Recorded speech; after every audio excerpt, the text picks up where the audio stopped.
Greetings, church, and welcome to worship with Felton-Viola United Methodist Church. I'm Pastor Sally Stewart, and we're glad to welcome you today on this fourth Sunday in Advent. Today we celebrate the culmination of love. The Messiah is coming into the world, bringing love and righteousness. In the Gospel of John we read, "For God so loved the world that he gave his only Son, that whoever believes in him should not perish, but have eternal life. For God did not send his Son into the world to condemn the world, but in order that the world might be saved through him." The excitement is building, and Christmas is almost here. We want to let you know that there are a number of virtual worship services coming your way. We will be providing a Christmas Eve service to conclude the video series, The Glory of Christmas. Our Bishop Peggy Johnson and her team have created a virtual Barrett's Chapel service featuring music with our own Marsha Lawton, the Felton-Viola Choir, and congregation.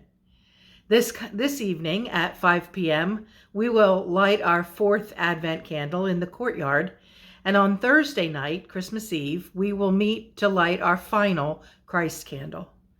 We hope to see you there. And now, let's begin with our memory tree.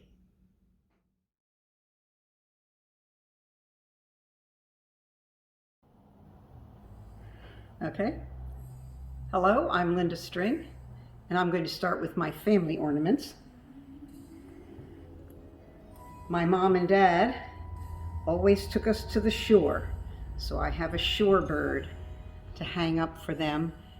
It's among our best memories, and the family has continued going every year for 50-some years until this summer, which is sad. And Bob's parents were in farming.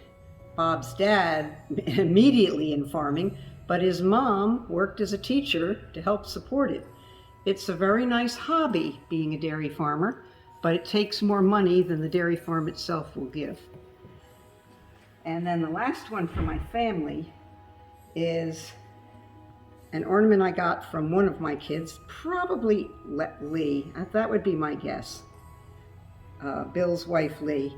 And it's all 6 of my grandchildren whom I desperately miss this year.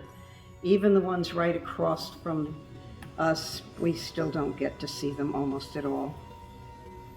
Good, stay.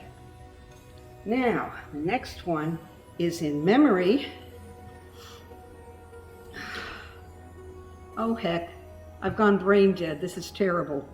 Phil Green, in memory of Phil Green, and in honor of Doris Green, who when I started preaching, I would wear a red hat, and I said it was my Edie Hempel Memorial hat. So they gave me this. It says, "Old Bats in Red Hats." I didn't think I was that old at the time, but I am now, and I still have my red hat. Then we have an Angel of Patience, and that's for Marcia, because she's very patient with us. She will remind us from time to time. She will even give us a guilt trip, like so-and-so got their song recorded and to me, but she's really very patient, and we appreciate everything she does for us in making the music in these crazy times. These are for everybody in the congregation except those of you who are not flaky, because it says, "Flaky friends stick together." Even those of you who are not flaky, we're willing to stick together anyway, even if you're sane, shall we say. And last but not least is faith. And this is here for Pastor Sally, who not only keeps the faith, but keeps on spreading the faith in these crazy times, having to learn all that she had to learn and struggle through with technology.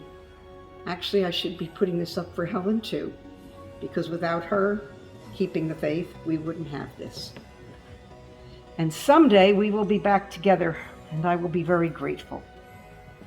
God bless us, everyone. Today we light the fourth candle on our Advent wreath. In the book of Matthew, chapter 2, we read, Now after Jesus was born in Bethlehem of Judea in the days of Herod the king, behold, wise men from the east came to Jerusalem, saying, Where is he who has been born King of the Jews? For we have seen his star in the east and have come to worship him. The wise men were likely people of some wealth and position in their culture, who, when they realized the amazing event that was occurring, spent their own time and money to journey to see the baby. They didn't look at their own positions or consider themselves to be better than anyone else. Their humble servant hearts caused them to bring gifts to a child born into an ordinary family.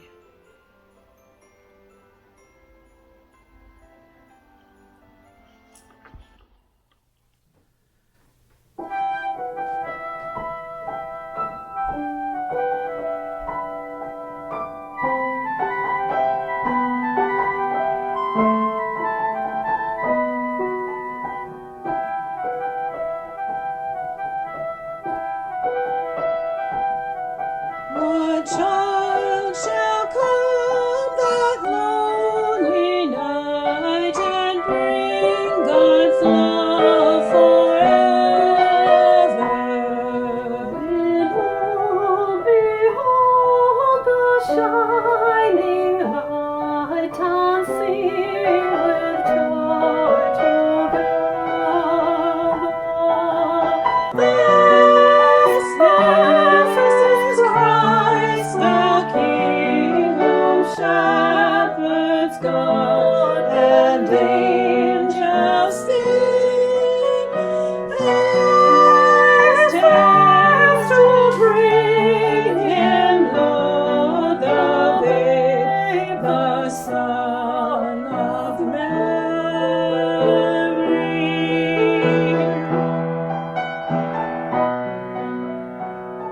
Sing we know well, sing we know well, sing we know well, sing we know well. What child shall come to set us free? The promise of salvation. Sing for all eternity, God's peace to all creation. Emmanuel, the Lord and King. Emmanuel, rejoice and sing. Sing we know well.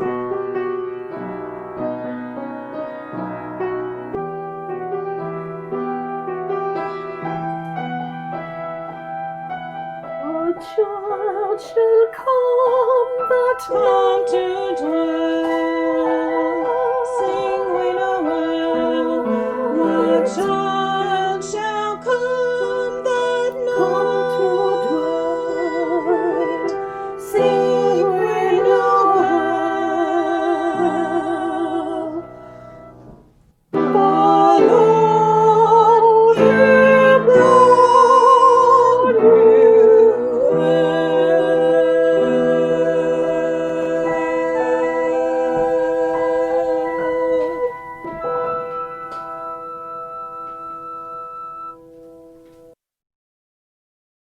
Let us pray. Holy God, your love for us is amazing. You sent your Son, Jesus, who left his glory and throne to confine himself to the dependent state of a newborn, a toddler, a child, a human in the same form and function as we are, subject to all the joy and pain and temptation that we are. And yet he came and lived among us. It's a mystery for which we are so grateful, and one in which we hold our arms wide open to receive. Let your love wash over us this Advent season. And as this love washes over us, may we love others by your example. In Jesus' name, amen. The scripture today comes from Matthew 2, starting at verse 1. In the time of King Herod, After Jesus was born in Bethlehem of Judea, wise men from the east came to Jerusalem, asking, "Where is the child who has been born King of the Jews? For we have observed his star at its rising, and have come to pay him homage." The word of God for the people of God. Thanks be to God. Tomorrow night, Monday, December 21st, we have the opportunity to witness something that has not been seen in nearly 800 years.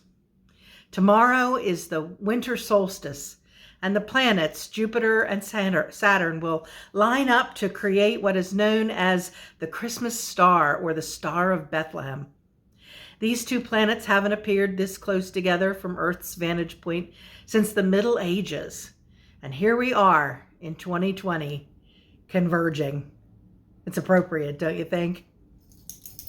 In our area, we should look to the southwest about 45 minutes after sunset to see these two planets align and to form what looks like one bright star in the night sky.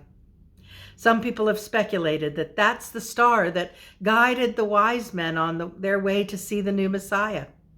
Who knows for real? But it's an interesting thing to speculate. Now, let's join the Glory of Christmas players as we meet today's character, Tony, the wise man. This is the story of a ragtag bunch of church members who set out to perform a Christmas play, and the director who tried his hardest to just keep it all together. The Glory of Christmas. There's a little bit of controversy over my choice to cast Tony as the wise man in our church nativity play, because, well, Tony can sometimes be... Yep, that's some good birch. Birch? Why would they use birch? It's not even indigenous to Israel. Tony's just a little bit of a know-it-all. Did acacia not even cross your mind? That's probably birch. Potato salad is of German origin, brought over here by European settlers. You know, fascinating point. The carb load on that is 37 grams. Great for marathon runners. There's no doubt that Tony knows a lot of useless facts. But when he doesn't know something... Now, of all the wise men's gifts, myrrh was the most profound. It was used to prepare a body for burial. What does real myrrh smell like? I imagine it has like a lush floral scent. Nah, it's woodsy. Warm, aromatic, musky. Oh, my mom leads the essential oils small group.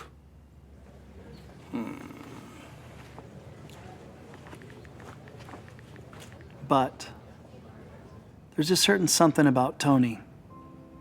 Something that he doesn't even see about himself. Put your shoulder into it so it doesn't strip the head. That's like,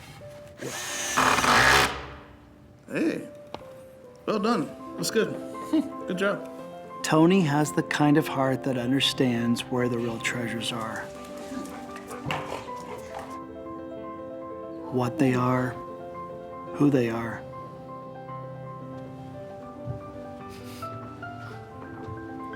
And he understands the King of Kings came first as the lowly servant.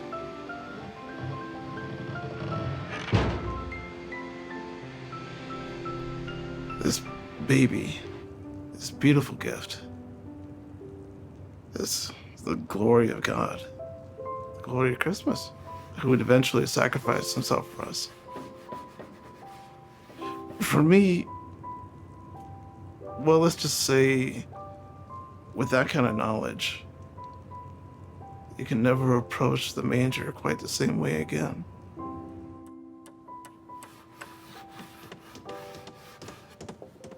That's why he's the wise man.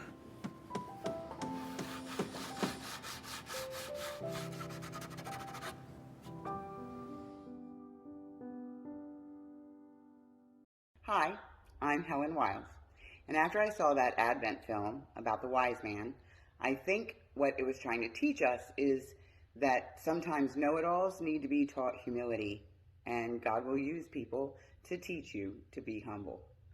And it reminded me of a story when I was in college.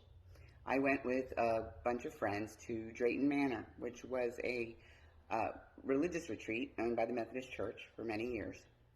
And while we were there was another group of people from another college that were there too. And we were all together having like a little makeshift Bible study. And I loved being the know-it-all. I was a minister's daughter. I was raised in the church. I had been a youth pastor at my church.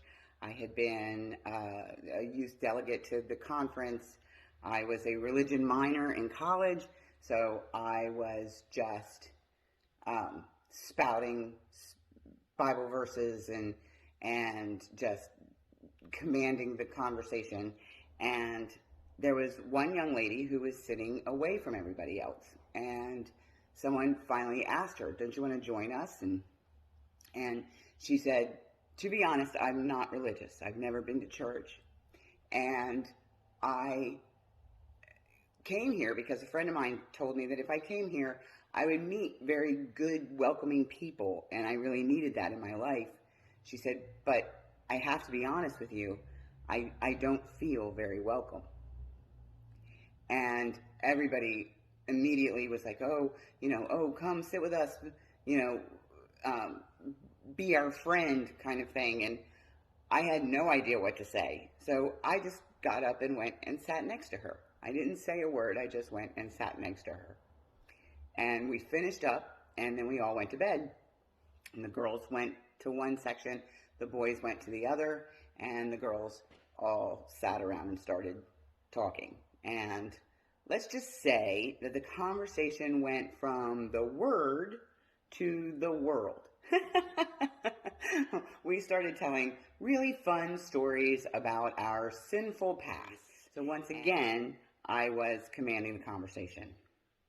And once again, this same girl, interrupted me. And she said, "I think that the reason you're telling these stories is because you derive the same pleasure from telling the stories as you got from doing the things you're talking about. So I don't think that there's anything repentant in what you're saying. I think you're just bragging."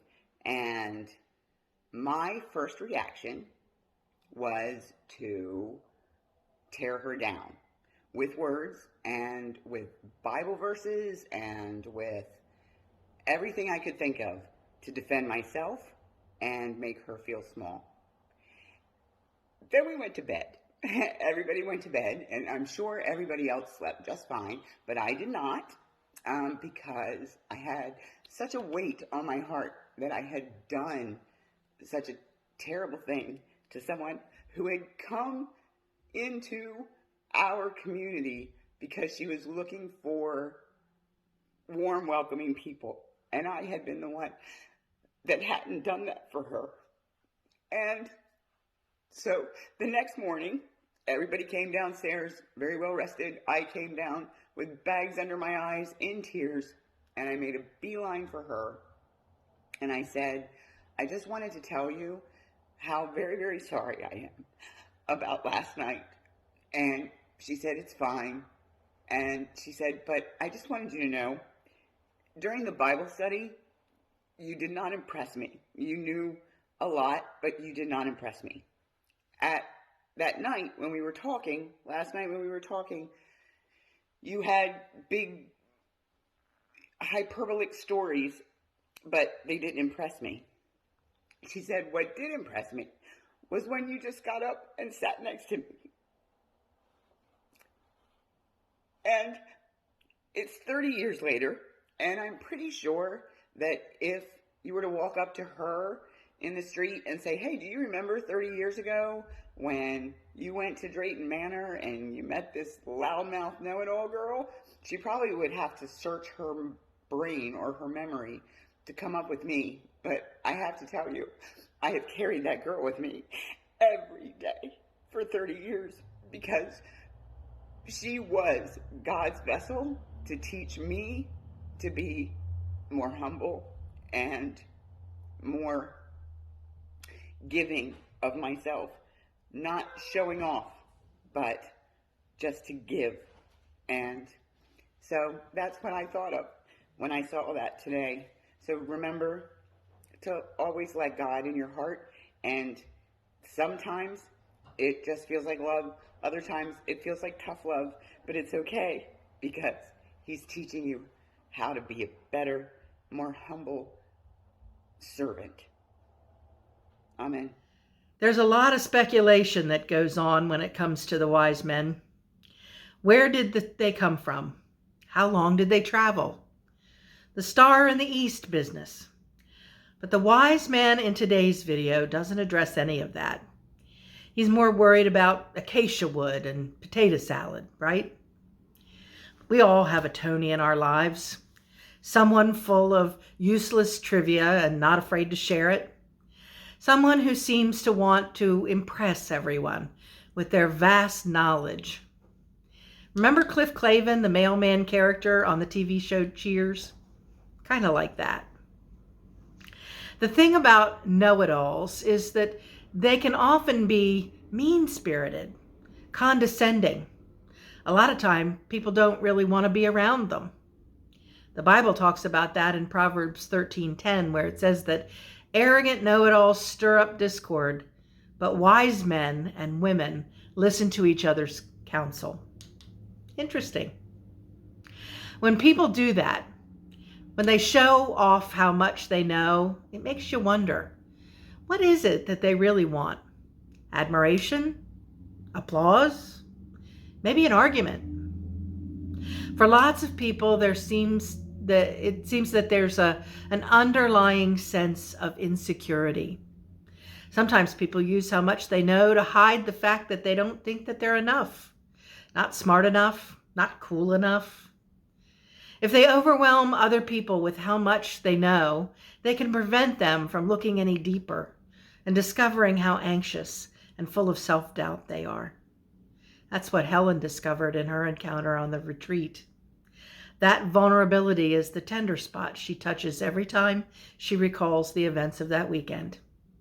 It was a painful lesson at the time, but I don't think that today the tears she sheds are tears of pain. I think they're tears of gratefulness that God gently but firmly used a stranger on a retreat to teach her a valuable lifelong lesson. Joel, the director of the play, was aware of Tony's annoying know-it-all nature, but he was also aware of the humble servant's heart that Tony possessed. Tony wasn't arrogant.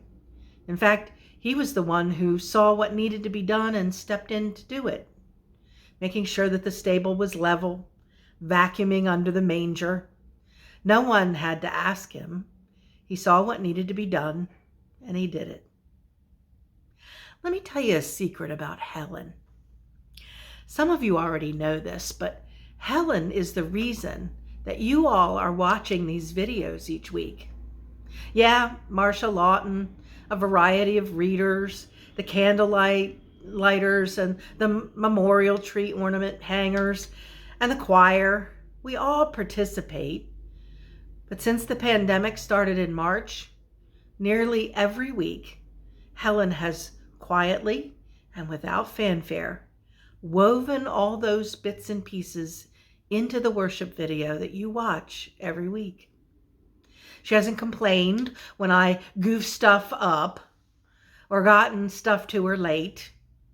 When in-person worship stopped and I was freaking out thinking, how in the world are we going to make this online thing work? She was suddenly just there, making it all happen. I really don't know what I would have done without her all these months. Thank God for that girl so many years ago who taught Helen that knowing a lot of stuff is great, but if you just use it to try to impress people and you don't use it to build the beloved kingdom, it's not worth anything. Thank God for the Tonys and the Helens of the church and of the world. Amen.